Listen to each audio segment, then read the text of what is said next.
Buondì cari amici della Maratona Veneta, buon sabo, ancora, abbiamo la parola semo. Cosa vuol dire semo? Semo vuol dire stupido, no? Buon da niente. E confrontiamo subito come che facciamo sempre. In italiano intanto si dice scemo.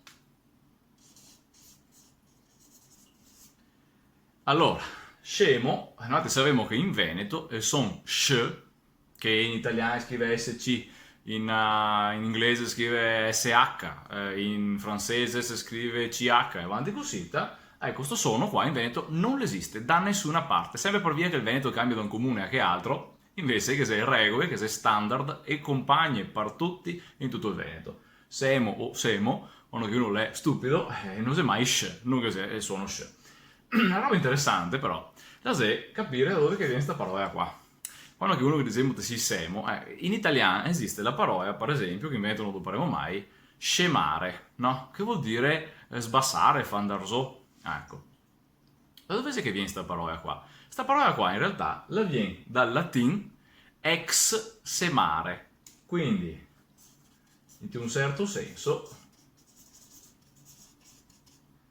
potremmo dire sbassarzo, potremmo dire. Ma perché questa parola semare vuol dire sbassare? Perché, anche quando che parliamo con l'essero alto del latino, quando che diciamo, non so, una semisfera, no? In realtà che chiamiamo mesasfera, emisfera. Semi, vedemo se mi viene in mente, non so, semiasse, ecco. Semiasse. La parola semi vuol dire meso, metà. E cosa vuol dire? Quando uno che diciamo te si semo, vuol dire che non te si mia completo, te si meso sostanzialmente, se mia veniva fuori tutto intero. Ecco, quando che si dice, non so, che manca un boio, ecco, quello che manca un boio sarebbe un pochettino manco problematico, diciamo. Invece semo, anche se è una roba che poi tutti gli insulti si cosita, no? In realtà tante volte si adopera in maniera amichevole, però vorrei dire te si meso, te si mia tutto, te si meso sostanzialmente.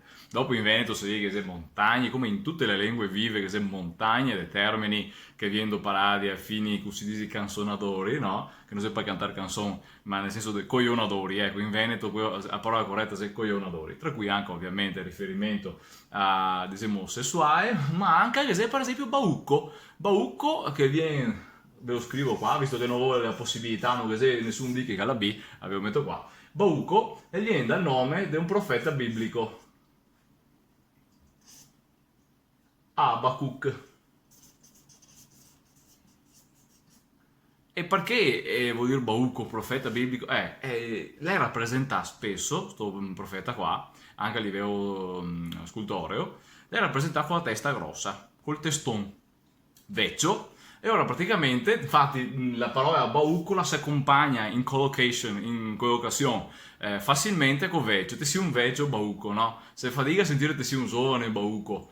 Un vecchio bauco se perfettamente che sta sostanzialmente, invece la parola bauco adesso vuol dire che non ti capisci niente, in realtà che te sia un teston.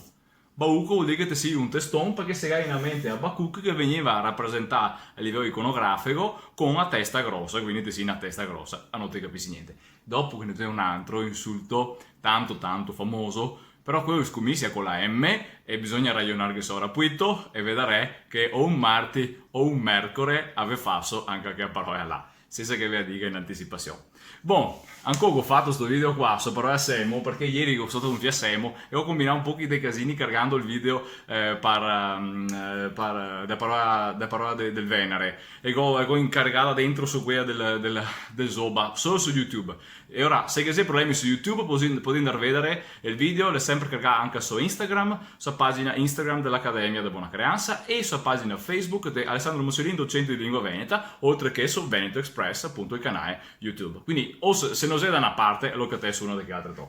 Abbiamo fatto anche per un po' il nostro sabo, puntata 24, siamo quasi un quarto, ciao. Così, ci vediamo domani. Ciao Maratona Veneta.